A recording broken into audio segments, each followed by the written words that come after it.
Hi, welcome back to my channel. ನಾನು ದಿವ್ಯಾ. ಎಲ್ಲರೂ ಹೇಗಿದ್ದೀರಾ?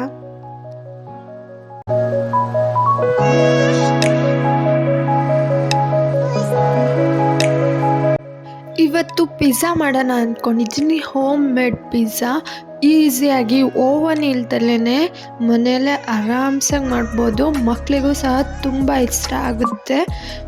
ಒಮ್ಮೆ ಟ್ರೈ ಮಾಡಿ ನೋಡಿ ಹೇಗಿತ್ತು ಅಂತ ನನಗೂ ಸಹ ತಿಳಿಸಿ. ಹಾಗೆ ನಮ್ಮ ಚಾನಲ್ನ ಯಾರು ಸಬ್ಸ್ಕ್ರೈಬ್ ಮಾಡದೆ ನೋಡ್ತಿದ್ರೋ ಅವರು ಕೂಡ ಸಬ್ಸ್ಕ್ರೈಬ್ ಮಾಡ್ಕೊಳ್ಳಿ. ಹಾಗೆ ವಿಡಿಯೋ ಇಷ್ಟ ಆಗಿದ್ರೆ ಒಂದು ಲೈಕ್ ಮಾಡಿ.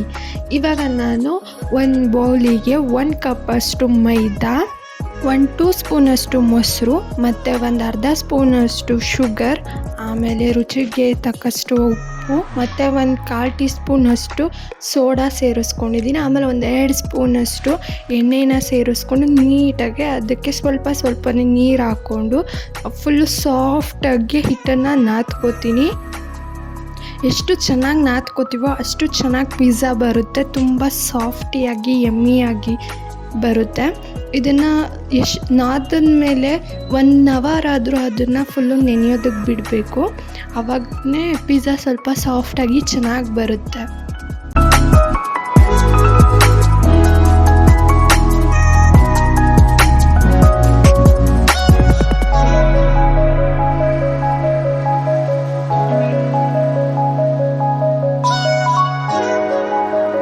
ಹಿಟ್ಟನ್ನು ಚೆನ್ನಾಗಿ ನಾದಿದ್ಮೇಲೆ ಅದಕ್ಕೆ 1 ಸ್ಪೂನ್ ಎಣ್ಣೆ ಹಾಕಿ ಸವರಿ 1 ಅವರ್ ಅದನ್ನು ನೆನೆಯೋದಕ್ಕೋಸ್ಕರ ಎತ್ತಿಡ್ತೀನಿ. ಅದನ್ನು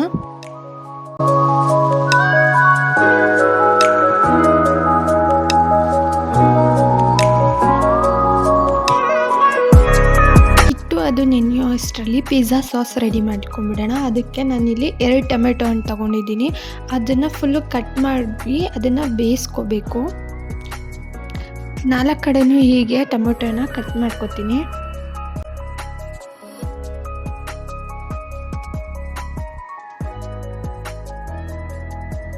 ಸ್ಟವ್ ಮೇಲೆ ಒಂದು ಪಾತ್ರೆಯಲ್ಲಿ ನೀರು ಕಾಯೋದಕ್ಕೆ ಇಟ್ಟಿದ್ದೀನಿ. ನೀರು ಅದು ಚೆನ್ನಾಗಿ ಕುದಿ ಬಂದಾಗ ಕಟ್ ಮಾಡ್ಕೊಂಡಿರೋ 2 ಟೊಮೆಟೊನು ಅದಕ್ಕೆ ಸೇರಿಸ್ಕೊಂಡಿದ್ದೀನಿ. ಆ ಥರ 4 ಭಾಗನೂ ಕಟ್ ಮಾಡ್ಕೊಳ್ಳೋದ್ರಿಂದ ಟೊಮೆಟೊ ಬೇಗ ಬೇಯುತ್ತೆ ಅಂತ. ಇವಾಗ ಟೊಮೆಟೊನ ಒಂದು ಜಾರ್ಗೆ ಹಾಕ್ಕೊಂಡು ಫುಲ್ಲು ನುಣ್ಣಗೆ ಗ್ರೈಂಡ್ ಮಾಡ್ಕೋಬೇಕು. ಒಂಚೂರು ತರಿ ಇರಬಾರ್ದು, ಹಾಗೆ ಫುಲ್ಲು ಗ್ರೈಂಡ್ ಮಾಡ್ಕೋಬೇಕು. ಆಮೇಲೆ ಸ್ಟವ್ನ ಆನ್ ಮಾಡಿಕೊಂಡು ಒಂದು ಫ್ರೈ ಪ್ಯಾನ್ ಇಟ್ಕೊಂಡಿದ್ದೀನಿ. ಅದಕ್ಕೆ 2 ಸ್ಪೂನಷ್ಟು ಆಯಿಲ್ನ ಸೇರಿಸ್ಕೊಂಡು ಆಮೇಲೆ ಒಂದು 1/4 ಟೀ ಸ್ಪೂನಷ್ಟು ಶುಂಠಿ ಬೆಳ್ಳುಳ್ಳಿ ಪೇಸ್ಟ್ ಹಾಕ್ಕೊಂಡು ಅದು ಶುಂಠಿ ಬೆಳ್ಳುಳ್ಳಿ ಪೇಸ್ಟು ಫುಲ್ಲು ಹಸಿ ವಾಸನೆ ಹೋಗೋವರೆಗೂ ಚೆನ್ನಾಗಿ ಫ್ರೈ ಮಾಡ್ಕೊತೀನಿ. ಆಮೇಲೆ ಮೀಡಿಯಮಾಗಿ ಕಟ್ ಮಾಡ್ಕೊಂಡಿರೋ ಒಂದು ಮೀಡಿಯಮ್ ಸೈಜ್ ಈರುಳ್ಳಿನ ಸಣ್ಣದಾಗಿ ಕಟ್ ಮಾಡ್ಕೊಂಡಿರೋದನ್ನ ಅದಕ್ಕೆ ಸೇರಿಸ್ಕೊಂಡು ಈರುಳ್ಳಿ ಫುಲ್ಲು ಕಲರ್ ಚೇಂಜ್ ಆಗೋವರೆಗೂ ಹಾಗೆಯೇ ಎಣ್ಣೆಲೆ ಫ್ರೈ ಮಾಡ್ಕೋಬೇಕು. ನೋಡಿ, ಈ ಥರ ಕಲರ್ ಚೇಂಜ್ ಆಗಬೇಕು. ಆಮೇಲೆ ನಾವು ಟೊಮೆಟೊ ಪ್ಯೂರಿ ರೆಡಿ ಮಾಡ್ಕೊಂಡಿದ್ವಲ್ಲ, ಆ ಪ್ಯೂರಿನ ಇದಕ್ಕೆ ಸೇರಿಸ್ಕೋಬೇಕು.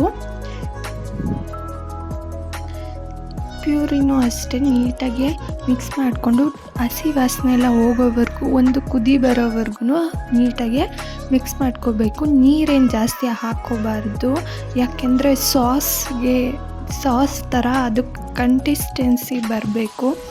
ಅದಕ್ಕೋಸ್ಕರ ಜಾಸ್ತಿ ನೀರು ಹಾಕ್ಕೊಳಕ್ಕೆ ಹೋಗಬಾರ್ದು, ಸ್ವಲ್ಪ ನೋಡ್ಕೊಂಡು ಸೇರಿಸ್ಕೋಬೇಕು. ಇವಾಗ ನೋಡಿ ಸ್ವಲ್ಪ ಒಂದು ಕುದಿ ಬರ್ತಾ ಇದೆ. ಇವಾಗ ನಾನು ಒಂದು 1/4 ಟೀ ಸ್ಪೂನಷ್ಟು ಪೆಪ್ಪರ್ ಪೌಡರ್ನ ಸೇರಿಸ್ಕೊಂಡಿದ್ದೀನಿ. ಆಮೇಲೆ ಒಂದು ಅರ್ಧ ಸ್ಪೂನಷ್ಟು ಚಿಲ್ಲಿ ಪೌಡರ್ನ ಸೇರಿಸ್ಕೊಂಡಿದ್ದೀನಿ. ಚೆನ್ನಾಗಿ ಮಿಕ್ಸ್ ಮಾಡಿಕೊಂಡು ಕುದಿಸ್ಕೋಬೇಕು.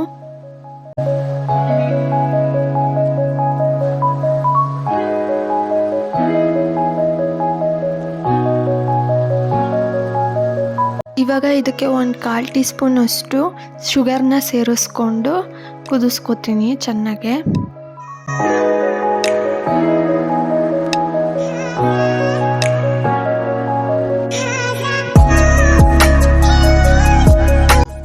ಇದಕ್ಕೆ 2 ಸ್ಪೂನಷ್ಟು ಟೊಮೆಟೊ ಸಾಸ್ನ ಸೇರಿಸ್ಕೊಂಡು ಮಿಕ್ಸ್ ಮಾಡ್ಕೊತೀನಿ. ಇವಾಗ ಇದನ್ನೆಲ್ಲ ಮಿಕ್ಸ್ ಮಾಡ್ಕೊಂಡಾದ್ಮೇಲೆ ಚೆನ್ನಾಗಿ ಕುದಿಸ್ಕೋಬೇಕು. ಅಂದರೆ ಸಾಸ್ ಹದದವರೆಗೂ ಬರೋ ಥರ ನೀಟಾಗಿ ಮೀಡಿಯಮ್ ಫ್ಲೇಮಲ್ಲೇ ಚೆನ್ನಾಗಿ ಇದನ್ನು ಕುದಿಸ್ಕೋಬೇಕು. ಆ ತಿಕ್ನೆಸ್ ಬರೋವರೆಗೂ ಹಾಗೆಯೇ ಕುದಿಸ್ಕೊಂಡ್ರೆ ಸಿಂಪಲಾಗಿ ಮನೆಯಲ್ಲೇ ಫಾಸ್ಟಾಗಿ ಪಿಜ್ಜಾ ಸಾಸ್ನ ರೆಡಿ ಮಾಡ್ಕೋಬೋದು. ತುಂಬ ಚೆನ್ನಾಗಿರುತ್ತೆ. ಒಂದ್ಸಲ ಟ್ರೈ ಮಾಡಿ. ನೋಡ್ತಿರ್ಬೋದು ಹೀಗೆ ನೀಟಾಗಿ ಕುದಿಸ್ಕೋಬೇಕಾಗುತ್ತೆ. ಎಷ್ಟು ಚೆನ್ನಾಗಿ ಕಲರೆಲ್ಲ ಚೇಂಜ್ ಆಗ್ತಿದೆ ಅಂತ. ಇವಾಗ ನೋಡಿ ಈ ಹದಕ್ಕೆ ಬರೋವರೆಗೂ ಚೆನ್ನಾಗಿ ಸಾಸ್ನ ಇದು ಮಾಡ್ಕೋಬೋದು. ನೀವು ನೋಡ್ತಿರ್ಬೋದು ಎಷ್ಟು ಚೆನ್ನಾಗಿದೆ. ಕಲರು ಸಹ ನ್ಯಾಚುರಲಾಗಿ ಯಾವ ಕಲರು ಸಹ ಏನೂ ಯೂಸ್ ಮಾಡಿಲ್ಲ. ಆರಾಮ್ಸಾಗಿ ಮನೆಯಲ್ಲೇ ಪಿಜ್ಜಾ ಸಾಸ್ನ ರೆಡಿ ಮಾಡ್ಕೊಂಡಿದ್ವಿ. ಇವಾಗ ಇದನ್ನು ಬೇಕಾದರೆ ಪಾಸ್ತಾಗೂ ಸಹ ಬಳಸ್ಕೋಬೋದು. ಅಕಸ್ಮಾತ್ ಪಿಜ್ಜಾಯಿಂದ ಸ್ವಲ್ಪ ಉಳಿದ್ರೂ ಸಹ, ಆದರೆ ಜಾಸ್ತಿ ಸ್ಟೋರ್ ಮಾಡ್ಕೋಬಾರ್ದು ಅಷ್ಟೇ. ಅಂದರೆ ಜಾಸ್ತಿ ದಿನ ಇದನ್ನು ಸ್ಟೋರ್ ಮಾಡ್ಕೊಳ್ಳೋದಕ್ಕೆ ಹೋಗ್ಬೋದು. ಇವಾಗ ನೋಡ್ತಿರ್ಬೋದು, ಇವಾಗ ಪಿಜ್ಜಾ ಸಾಸು ಕರೆಕ್ಟಾಗಿ ರೆಡಿಯಾಗಿದೆ. ಲಾಸ್ಟಿಗೆ ಇದಕ್ಕೆ ಚಿಲ್ಲಿ ಫ್ಲೆಕ್ಸ್ನ ಹಾಕ್ಕೊಂಡ್ರೆ ಸಾಸ್ ರೆಡಿನೇ ಆಗೋಗುತ್ತೆ. ಸಖತ್ತಾಗಿ ಸಿಂಪಲ್ಲಾಗಿ ಮನೆಯಲ್ಲೇ ಮಾಡ್ಕೋಬೋದು.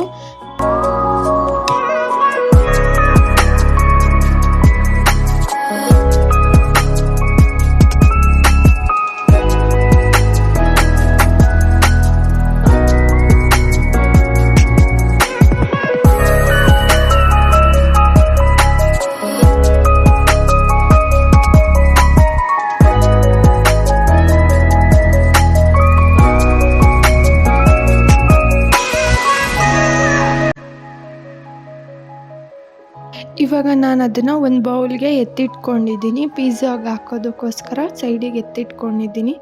ಮತ್ತು ಫ್ರೈ ಪ್ಯಾನ್ಗೆ ಸ್ಟವ್ ಮೇಲೆ ಇಟ್ಕೊಂಡು ಅದಕ್ಕೆ 1-2 ಸ್ಪೂನಷ್ಟು ಆಯಿಲ್ನ ಸೇರಿಸ್ಕೊಂಡಿದ್ದೀನಿ. ನಾನಿಲ್ಲಿ ಪಿಜ್ಜಾಗೆ ಪನ್ನೀರ್ ಮನೇಲಿತ್ತು ಅನ್ನೋದಕ್ಕೋಸ್ಕರ ಪನ್ನೀರನ್ನ ಸಣ್ಣದಾಗಿ ಕಟ್ ಮಾಡಿಕೊಂಡು ಅದನ್ನು ಫ್ರೈ ಮಾಡ್ಕೊತಿದ್ದೀನಿ. ಮನೇಲಿ ಏನಿರುತ್ತೋ ತರಕಾರಿ ಅದನ್ನೇ ಸೇರಿ ಬಳಸ್ಕೊಂಡು ಮಾಡ್ಕೋಬೋದು. ಇದು ತುಂಬ ಚೆನ್ನಾಗಿರುತ್ತೆ. ಮನೆಯಲ್ಲೇ ಮಾಡ್ಕೊಳ್ಳೋದ್ರಿಂದ ನಮ್ಮ ಹತ್ರ ಏನಿದೆಯೋ ಅದನ್ನು ಬಳಸ್ಕೊಂಡು ನಾವು ಮಾಡ್ಕೋಬೋದು. ಇವಾಗ ಪನ್ನೀರನ್ನ ಸೇರಿಸ್ಕೊಂಡಿದ್ದೀನಿ ಮತ್ತು ಅದಕ್ಕೆ ಸ್ವಲ್ಪ ಸಾಲ್ಟನ್ನ ಸೇರಿಸ್ಕೊಂಡಿದ್ದೀನಿ. ಆಮೇಲೆ ಚಾಟ್ ಮಸಾಲ ಸೇರಿಸ್ಕೊಂಡು ನೀಟಾಗಿ ಪನ್ನೀರನ್ನ ಫ್ರೈ ಮಾಡ್ಕೋತೀನಿ.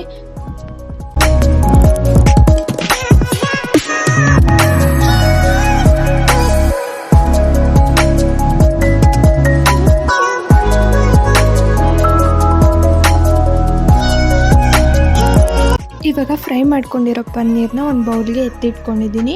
ಇದನ್ನೆಲ್ಲ ಮಾಡೋ ಅಷ್ಟರಲ್ಲಿ 1/2 ಮುಕ್ಕಾಲು ಅವರ್ ಆಗಿತ್ತು. ಇವಾಗ ನೋಡ್ತಿರ್ಬೋದು ಹಿಟ್ಟು ಎಷ್ಟು ಸಾಫ್ಟಾಗಿ ಆಗಿದೆ ಅಂತ.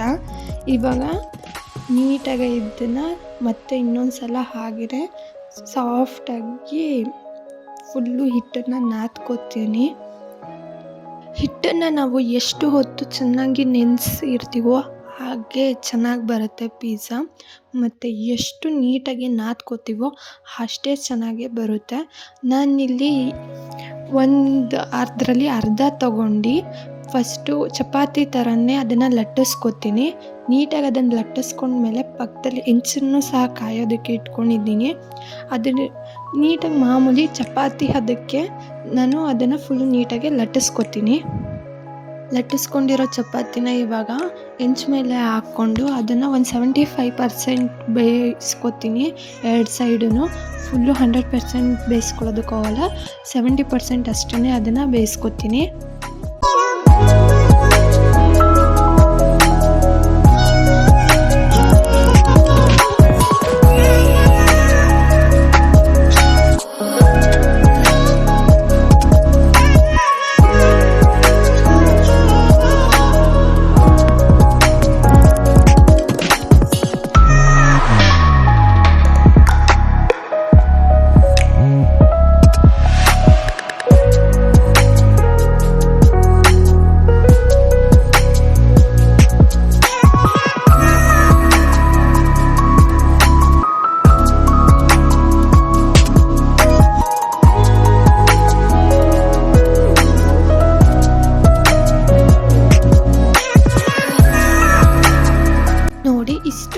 ಹದವಾಗಿ ಬೆಂದರೆ ಸಾಕು ಅದು.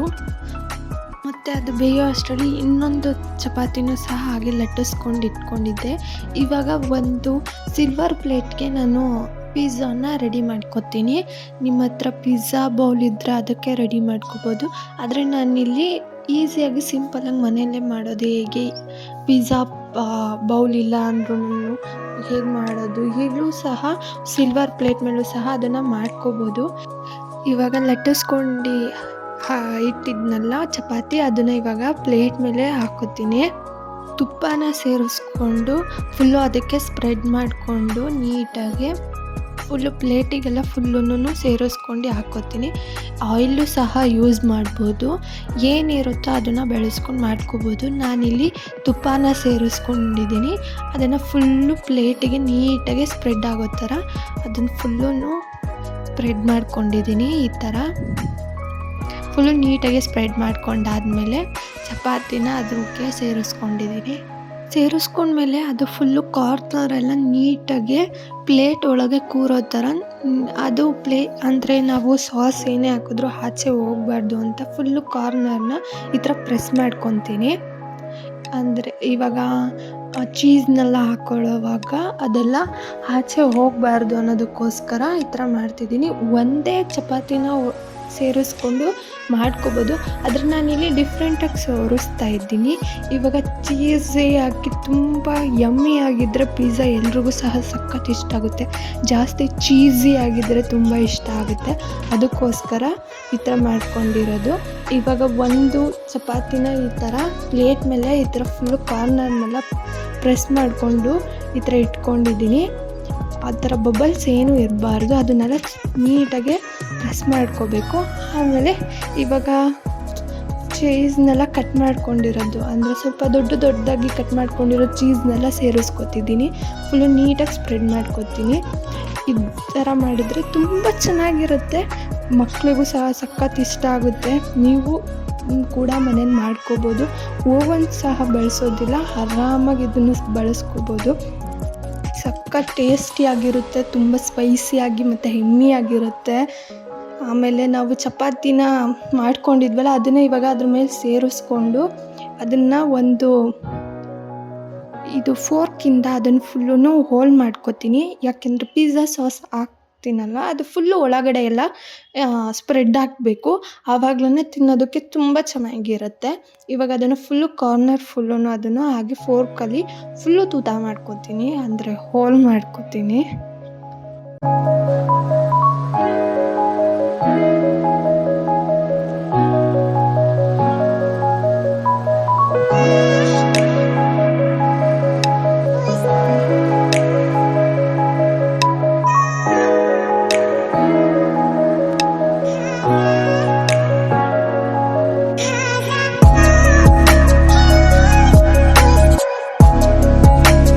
ಇವಾಗ ನಾವು ರೆಡಿ ಮಾಡ್ಕೊಂಡಿದ್ವಲ್ಲ ಪಿಜ್ಜಾ ಸಾಸು, ಅದನ್ನು ಇವಾಗ ಇದಕ್ಕೆ ಸೇರಿಸ್ಕೊಂಡು ಸ್ಪ್ರೆಡ್ ಮಾಡ್ಕೊತಿದ್ದೀನಿ. ಫುಲ್ಲು ನೀಟಾಗಿ ಸಾಸ್ನೆಲ್ಲ ನೀಟಾಗಿ ಸ್ಪ್ರೆಡ್ ಮಾಡ್ಕೊತೀನಿ, ಸ್ವಲ್ಪನೇ ಹಾಕ್ಕೊಂಡು. ಆಮೇಲೆ ನಿಮಗೆ ಹೇಗೆ ಬೇಕೋ ಹಾಗೆ ಎಷ್ಟು ಬೇಕೋ ಅಷ್ಟು ಸಾಸ್ನ ನೋಡ್ಕೊಂಡು ಹಾಕ್ಕೋಬೋದು. ಸ್ಪೈಸಿಯಾಗಿ ಬೇಕು ಅಂತ ಅಂದರೆ ಜಾಸ್ತಿ ಹಾಕ್ಕೋಬೋದು, ಇಲ್ಲ ಪರವಾಗಿಲ್ಲ ಸ್ವಲ್ಪ ಅಂದರೆ ಮೀಡಿಯಮ್ ಆಗಿರಲಿ ಅಂತ ಅಂದ್ಕೊಂಡ್ರೆ ನಿಮ್ಗೆ ಹೆಂಗೆ ಬೇಕೋ ಹಾಗೆ ಸೇರಿಸ್ಕೋಬೋದು. ನಾನಿಲ್ಲಿ ಸ್ವಲ್ಪ ಸ್ಪೈಸಿಯಾಗಿಯೇ ಇರಲಿ ಅಂದ್ಬಿಟ್ಟು ನೀಟಾಗಿ ಸ್ವಲ್ಪ ಜಾಸ್ತಿನೇ ಸೇರಿಸ್ಕೊತಿದ್ದೀನಿ ಪಿಜ್ಜಾ ಸಾಸ್ನ.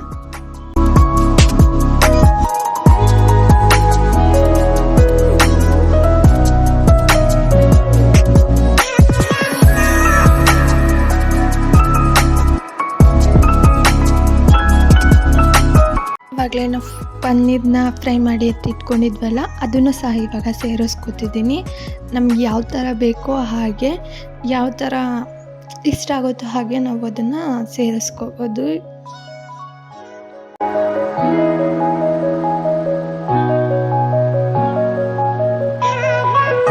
ಆಮೇಲೆ ನಾನು ಮನೇಲಿ ಯಾವ ತರಕಾರಿ ಇತ್ತೋ ಅದನ್ನೇ ಸೇರಿಸ್ಕೊಂಡಿದ್ದೀನಿ. ಕ್ಯಾಪ್ಸಿಕಮ್ ಮತ್ತು ಆನಿಯನ್, ಟೊಮೆಟೊ ಇದನ್ನೇ ಸಹ ಸೇರಿಸ್ಕೊಂಡು ನಾನು ಪಿಜ್ಜಾ ರೆಡಿ ಮಾಡ್ಕೊಂಡಿರೋದು. ನಿಮಗೆ ಯಾವ್ದು ಇಷ್ಟ ಆಗುತ್ತೋ, ಏನು ಮನೇಲಿರುತ್ತೆ ಅದನ್ನೇ ಸಹ ಬಳಸ್ಕೊಂಡು ನೀವು ಸಹ ಪಿಜ್ಜಾನ ರೆಡಿ ಮಾಡ್ಕೋಬೋದು.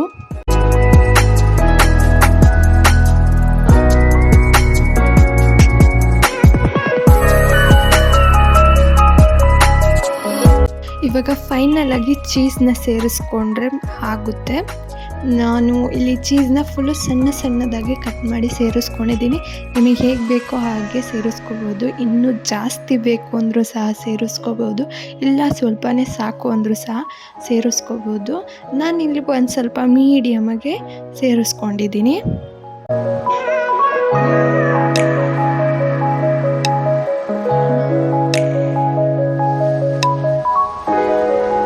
ನೋಡಿ ಎಷ್ಟು ಚೆನ್ನಾಗಿ ಕಾಣಿಸ್ತಾ ಇದೆ ಪಿಜ್ಜಾ.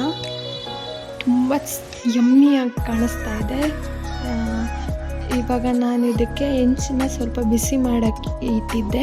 ಇವಾಗ ಅದ್ರ ಮೇಲೆ ಒಂದು ಸ್ಟ್ಯಾಂಡನ್ನ ಇಟ್ಬಿಟ್ಟು ನಾವು ರೆಡಿ ಮಾಡ್ಕೊಂಡಿರೋ ಪಿಜ್ಜಾ ಸ್ಟಫಿಂಗ್ನ ಇವಾಗ ಅದ್ರ ಮೇಲೆ ಇಟ್ಟಿದ್ದೀನಿ. ಅದು ಹೆಂಚು ಮತ್ತು ಅದೆಲ್ಲ ಸ್ವಲ್ಪ ಬಿಸಿ ಆಗಿರಬೇಕು. ಆವಾಗ ಅದನ್ನು ಪಿಜ್ಜಾನ ನಾವು ರೆಡಿ ಮಾಡ್ಕೊಂಡಿರೋದನ್ನ ಅದ್ರ ಮೇಲೆ ಇಟ್ಟು ಲಾಸ್ಟಿಗೆ ನಾನು ಚಿಲ್ಲಿ ಫ್ಲೇಕ್ಸ್ನ ಅದ್ರ ಮೇಲೆ ಹಾಕ್ಕೋತಿದ್ದೀನಿ. ನಿಮ್ಮ ಸ್ಪೈಸಿನೆಸ್ಸಿಗೆ ಎಷ್ಟು ಬೇಕೋ ಅಷ್ಟನ್ನು ಸೇರಿಸ್ಕೋಬೋದು.